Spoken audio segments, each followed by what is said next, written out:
Salve, salve, rapaziada! Tudo bem? Esse é o novo canal que nós estamos lançando, é o Embola com os Loyola. Eu sou André Loyola pai, André Loyola filho, e vamos comentar um pouquinho sobre o futebol. Hoje a gente começa comentando sobre o início da Copa do Mundo e posteriormente vamos comentar os jogos do Brasil, né? A Copa do Mundo começou com um jogo que condição técnica não foi lá das melhores. Um jogo que o Equador ele foi superior o tempo todo. O Catar deixou muito a desejar. Eu acho que o nível do futebol está muito diferente. E a gente fica inclusive triste com algumas seleções que tinham condição de fazer uma boa Copa do Mundo terem ficado de fora. A gente sabe que o Catar tinha que estar dentro, que é país sede, porém alguns outros países deixaram de participar da Copa do Mundo. Prejudicados. E a gente acha que isso faz com que o nível caia um pouco da competição. Talvez com a proposta que parece que está vindo aí, que vai aumentar o número de participantes, isso talvez fique melhor, né? E aí vamos comentar um pouquinho sobre as coisas relacionadas ao futebol, a experiência que a gente tem. Só para deixar a par, eu sou André Loyola, tenho 55 anos, sou fisioterapeuta há 32 anos e trabalhei com futebol durante um período na minha vida, trabalhei com algumas equipes aqui no Brasil, trabalhei na Arábia Saudita e trabalhei na Tailândia. E conheço um pouquinho, apesar de ter muito tempo que eu trabalhei lá, eu conheço um pouquinho do mundo árabe e inclusive do clima.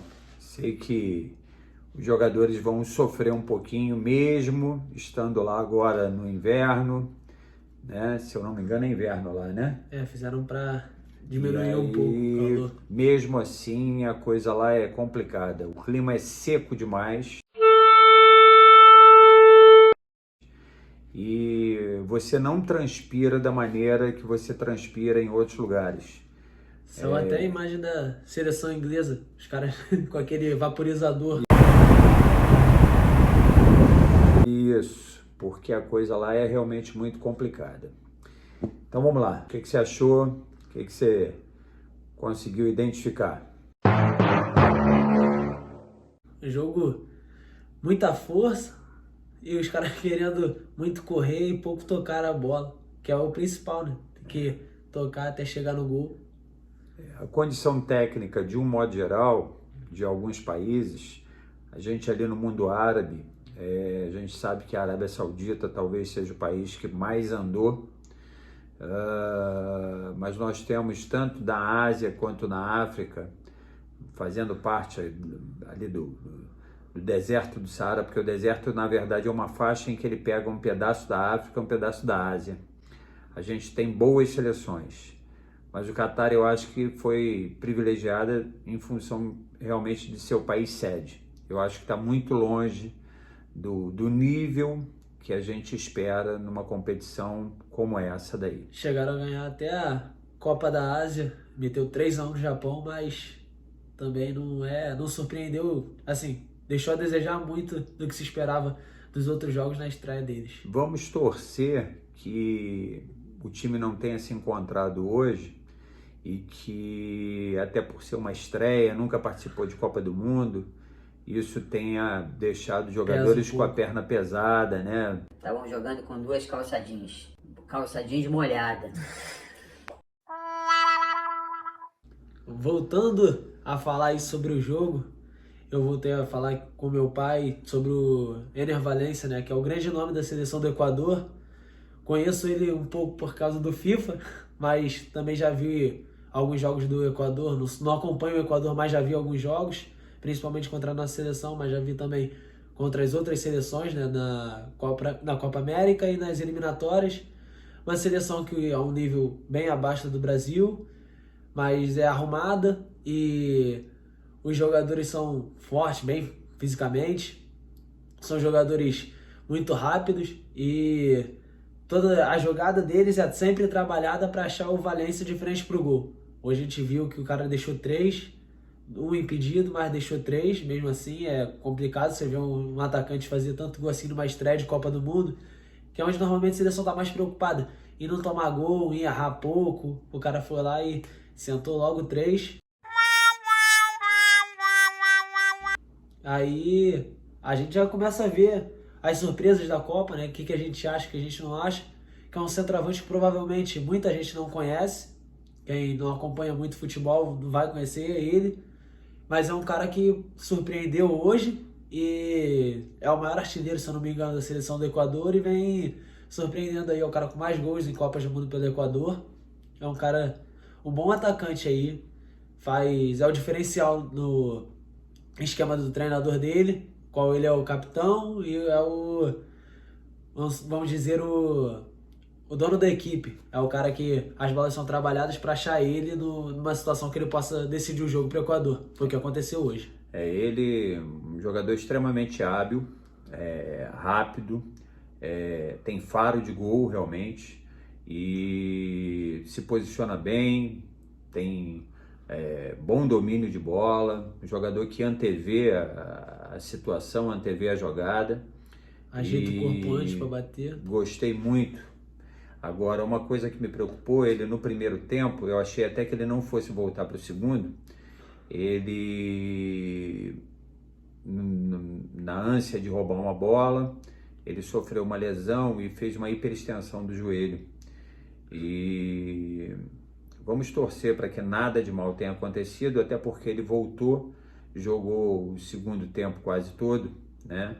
E foi substituído durante o segundo tempo. Mas esse tipo de lesão algumas vezes engana. Ele já estava com um gelinho do lado de fora, torcer para que esse joelho dele não inche e não tenha nada mais sério, até porque é natural do organismo, ele acaba se defendendo e ele perde muito rapidamente tonicidade, muito rapidamente perde força e algumas vezes você tenta recuperar e talvez ele possa ficar na próxima partida, quem sabe, de molho. Torcer para que isso não aconteça, porque a gente gosta do bom futebol e ele realmente é um jogador diferente, né? Como ele voltou para o segundo tempo, a probabilidade é menor disso acontecer, mas não está descartado. Agora, se ele tivesse sido substituído logo que aconteceu a lesão, me preocuparia muito mais. E o segundo jogo, eu acho que o segundo jogo, se eu não me engano, do Equador é contra Senegal, que é o jogo que provavelmente vai decidir quem vai ser o segundo colocado no grupo. Provavelmente o primeiro vai ser a Holanda. E é um jogo extremamente importante que provavelmente ele não vai ficar de fora. Se fosse para poupar, eu acho que pouparia ele no terceiro jogo, que é um jogo que provavelmente as coisas já vão estar mais decididas dentro do grupo. E é um jogo que, teoricamente, né, no que a gente tem de expectativa dentro do grupo, pode importar um pouco menos para eles. E é isso. Vamos ver o que vai acontecer, quais são os próximos capítulos. Torcer para que não seja nada grave. Torcer que ele não tenha tido uma lesão mais grave aí, isso não o prejudique para o decorrer da competição, né? Então é isso, um time rápido, um time com alguns jogadores de condição técnica muito boa. O Catar, na verdade, não representou grande perigo. Tiveram lá, o Catar teve talvez 2 ou 3 chances. Teve um lance de cabeça no primeiro tempo. Mas eu acho que isso aconteceu mais até porque o Equador ele tirou o pé e deixou. Se ele continuasse no mesmo embalo, os caras não sairiam lá de trás. E aí é isso. Vamos ver que bicho vai dar. Esse grupo não é um grupo fácil. Eu acho que o Catar deve estar fora dessa fase, dessa classificação. Nós temos Holanda, Senegal e Equador brigando aí por 2 vagas, né? E aí é isso. Beleza? Quinta-feira estreia a nossa seleção. Eu acho que essa Copa do Mundo vai ser uma Copa do Mundo muito disputada. Existem muitas seleções com grandes possibilidades, inclusive a do Brasil. Separa pelo menos 8 times aí que estão para chegar. E eu costumo dizer que Copa do Mundo é uma competição bem diferente, porque nós acabamos tendo 7 jogos, né, para chegar na final, e você saindo dessa fase de grupo, qualquer deslize é fatal. Algumas vezes você é melhor na partida toda, mas acaba tomando um gol e isso você não consegue reverter o placar e acaba sendo eliminado. Já aconteceu com a gente, com a seleção brasileira em algumas vezes. Então é uma competição em que a gente precisa de muita atenção, né?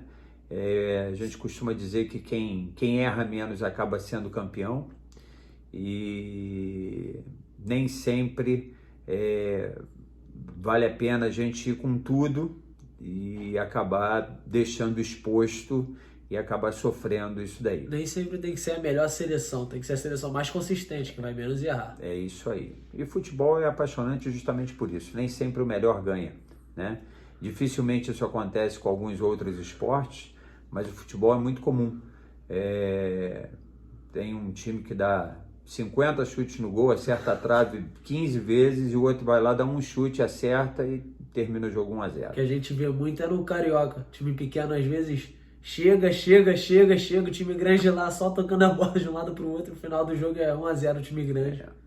Eu sinceramente acho que o Tite fez uma convocação bem equilibrada.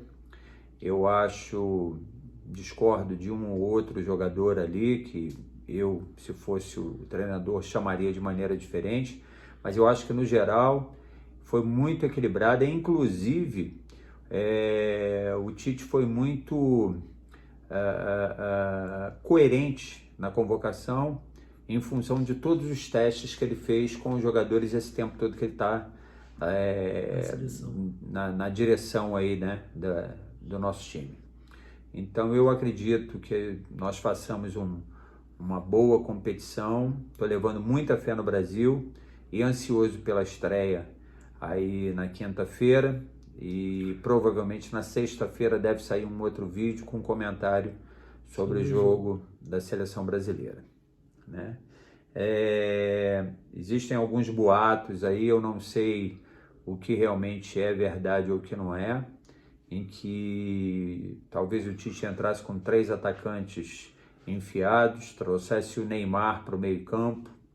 Eu sinceramente acho que isso não vai acontecer. Não é que não possa, mas é mais difícil. Eu discordo, acho que é mais, isso aí só vai acontecer se for uma ocasião de jogo, porque não tem como você começar com 4 atacantes em campo, que mesmo o Neymar fechando pelo meio, ele continua sendo um atacante. Vai acabar entrando no 4-2-4. E eu acho que vai expor muito a área de campo, que é a área mais preciosa, na minha opinião, que é a área do meio-campo, que é onde nós temos os jogadores, de um modo geral, mais pensadores, os jogadores mais inteligentes, mais hábeis. Até porque para jogar o Paquetá do lado do Neymar ia ficar meio complicado na hora da recomposição, na hora da marcação. Aí teria que sacrificar o Paquetá, que eu acho que não é o que o Tite pensa e nem que a gente queria. Então, vamos ver o que o Tite vai escalar. Eu acredito muito em todo o trabalho dele, prova disso que a seleção brasileira, mesmo não tendo sido campeã na última Copa, todos temem a camisa amarelinha, e nós sabemos que dentre os grandes jogadores o Brasil sempre colocou nos 5 melhores jogadores, sempre teve jogador brasileiro envolvido, né? Então, até quinta-feira, quer dizer, até sexta provavelmente, que deve sair o vídeo, nós vamos comentando devagar e damos início aí a uma nova jornada, né?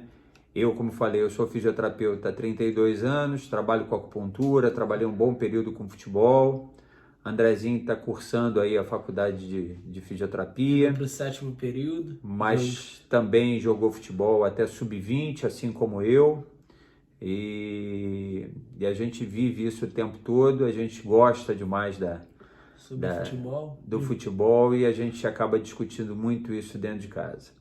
Então, a gente vai tentar aqui mostrar algumas coisas que a gente viu, se é certo ou se é errado, isso daí ninguém é totalmente certo, mas é o nosso ponto de vista e algumas vezes nós discordamos um do outro, e falar um pouquinho também da experiência que eu tive quando trabalhei diretamente com futebol. Hoje eu atendo até alguns atletas, mas não tenho vínculo específico com nenhum clube. E aí a gente vai colocar um pouquinho sobre essas coisas. Isso foi um vídeo mais de apresentação da gente, falar sobre um pouquinho da estreia. A gente falou até bem pouquinho, mas foi mais um vídeo de apresentação para vocês conhecerem a gente falar sobre o que a gente espera dessa Copa para nossa seleção, né, que é o que importa de verdade. É isso aí. Forte abraço, salve, salve, fiquem com Deus. Valeu, rapaziada, tamo junto. Tchau, Deixa tchau. o like aí, por favor. Salam aleikum.